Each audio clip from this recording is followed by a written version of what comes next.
केंद्रानं अफगाणिस्तानामधून कांदा आयात केल्यानंतर नाशिक जिल्ह्यातल्या कांदा उत्पादक शेतकऱ्यांमध्ये संतापाचं वातावरण आहे। कांदा उत्पादक शेतकरी आणि महाराष्ट्र राज्य कांदा उत्पादक शेतकरी संघटनेचे अध्यक्ष आत्ता आपल्या सोबत आहे।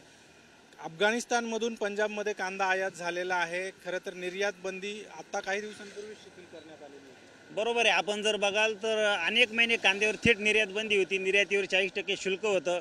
त्याचबरोबर कांद्यावर निर्यात मूल्य होतं। आज जरी 20% निर्यात शुल्क कमी केलं असलं तरी अजून 20% का शिल्लक आहे ते सरकारने काढण्यापूर्वीच आता परदेशातून कांदा आयात होतोय, अफगाणिस्तानमधून कांदा आयात होतोय। हा कांदा आयात करण्याची गरज काय?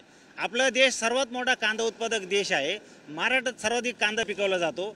येथे आता पावसाळी कांद्याची भरपूर लागवड झालेली आहे। चाळीमध्ये शेतकऱ्यांना कांदा शिल्लक आहे आणि अशा स्थितीमध्ये शेतकऱ्यांना अनेक महिन्यांच्या प्रतीक्षेनंतर थोडासा आता दर मिळायला सुरुवात झाली। हा कांदा जो आयात होतोय हा सरकार करत असेल किंवा काही व्यापारी करत असेल, पण याच्यावरती अंकुश हा सरकारचा पाहिजे। सरकारने याच्यावर नियंत्रण ठेवलं पाहिजे आणि कुठल्याही प्रकारे एकही किलोभरही कांदा भारतामध्ये आयात नाही झाला पाहिजे, ही आमची प्रमुख शेतकऱ्यांची इथली मागणी आहे। साधारणपणे जी माहिती आहे त्यानुसार जवळपास 300 टन कांदा आयात झालेला आहे। सीमेवर आणखी काही ट्रक जे आहे कांद्याचे ते देखील उभे आहेत।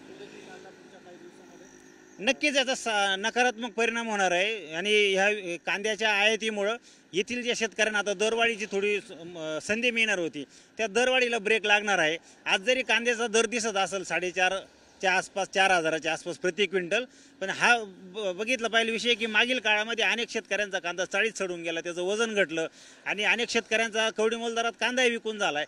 थोडाफार जो आता कांदा आहे शेतकऱ्यांना त्यालाही दर मिळू द्यायचा नसेल तर या सरकारच्या आणि केंद्राच्या धोरणाला आम्ही तीव्र असा विरोध करतोय, कडाडून विरोध करतोय। कायम फक्त राजकारण आणि इलेक्शन याच्यामध्ये सरकार आणि सत्ताधारी किंवा राजकारणी गुंतलेले शेतकऱ्यांच्या प्रश्नाकडे कोण बघेल? कांदा उत्पादक शेतकरी आहेत।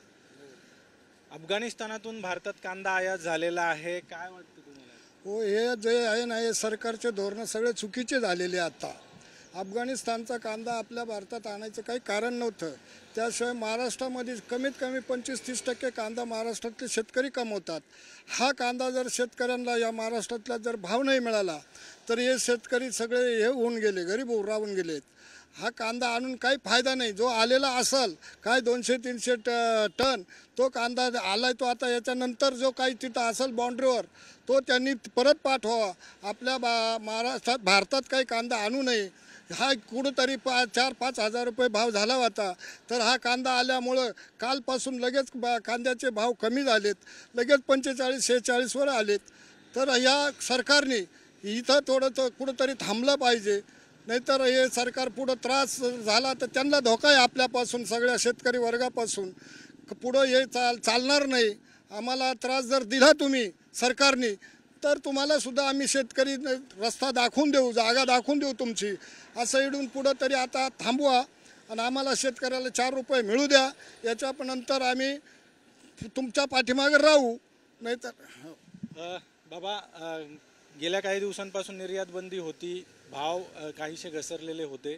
आता बाजारात चांगला भाव मिळतोय।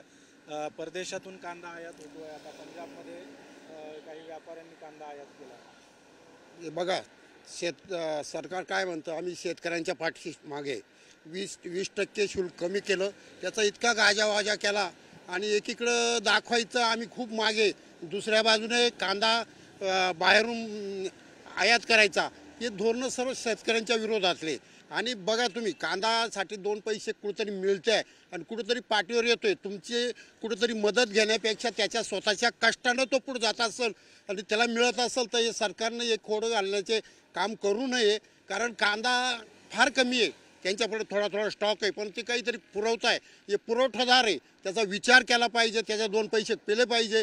अजून जो लाल कांदा येणार आहे त्याचे कष्ट असे आहे की तो या पावसाच्या याच्यातून तो कसा ते बाहेर येईल याचं कष्टाचं त्यांनी अंतच पाहिली आणि दाखवायचं की आम्ही शेतकऱ्यांच्या पाठीमागे, शेतकऱ्याचं सरकार आहे, असं लाडकं सरकार आहे। हे जे भाषा बोलून शेतकऱ्यांचे मन नाही भरणार। पण आता काय मागणी नेमकी? मागणी अशी आहे की ते एक तर 20% तो शुल्क ते कमी करावं आणि हे कांदाचा शेतकऱ्याचं काय धोरण आहे? कांदा खायलाच पाहिजे असं काय आहे का धोरणं? त्याच्यासाठी त्यांनी जो बोलवला आहे कांदा, आणि ॲक्च्युली हा फक्त पाव पाडण्याचं काम आहे, नाही तर तो अफगाणिस्तानचा कांदा इथं खाणार आहे नाही, तोपर्यंत सडून जाणार आहे। आणि हे सरकारचंच नुकसान आहे. जसं नाफेडचं कांदा खरेदीमध्ये घोटाळे झाले तसं सरकारचंच नुकसान आहे. जास्तीत जास्त सरकारचं नुकसान आहे. तरी शेतकऱ्यांच्या मागे लागू नये, त्यांना 2 पैसे बाहेर यावा, तुमच्या गोष्टीनं त्यांनी लक्ष द्यावा, हीच आमची सरकारकडे विनंती आहे. पण पाहतोय नाशिक जिल्ह्यातल्या शेतकऱ्यांच्या या सगळ्या प्रतिक्रिया आहेत. सरकारने निर्यात बंदीची कांद्यावर जे 20% निर्यात शुल्क लावलेलं आहे ते सर्वात आधी काढावं आणि परदेशातून येणारा जो कांदा आहे तो तात्काळ थांबवावा आणि या भारतातल्या किंवा देशातल्या शेतकऱ्यांच्या कांद्याला जर चांगला भाव मिळत असेल तर तो मिळवून द्यावा, अशा पद्धतीची मागणी जिल्ह्यातले कांदा उत्पादक शेतकरी करताना आपल्याला पाहायला मिळत आहे. कॅमेरामॅन प्रवीण काळबांडेसह अभिजित सोनवणे, साम टीव्ही, नाशिक. देश विदेशातील प्रत्येक घडामोडींचे लाईव्ह अपडेट मिळवण्यासाठी आता साम टीव्हीच्या सर्व सोशल मीडिया प्लॅटफॉर्मला लाईक, फॉलो आणि सबस्क्राईब करा. तसंच सर्व नोटिफिकेशनसाठी बेल आयकॉन प्रेस करायला विसरू नका.